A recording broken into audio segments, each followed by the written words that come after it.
Molweni ninjani sanibonani.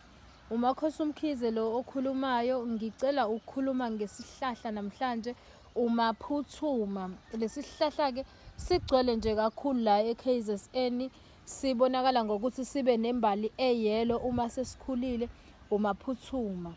Lesi sihlahla ke lesi siyasebenza njengephakama isihlahla njengoba uzwa igama lisithi Umaphuthuma. Uma kukhona impande oyisebenzisayo, uthathe impande yaso uyigcobe, iyasebenza ngokuthi iphuthumise imithi lo osuke uyisebenzisa ngaleso sikhathi leso.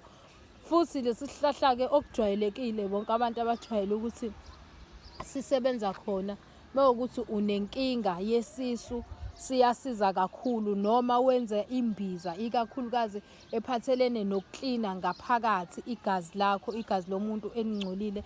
Le mbiza le yiwu-number 1, noma ngathi uphethwe umkhuhlane iyaphuzwa kahle kahle. Le mbiza lesi sihlahla lesi siyaphuzwa, siyenza imbiza, siyachatha, siyangena ngisho emthini yokuthi inyuse amasosha omzimba. Umaphuthuma mawunenkinga yesisu kodwa uyakwazi ukuthi usigcobe, ungayiphuza, ungachatha ngaso futhi.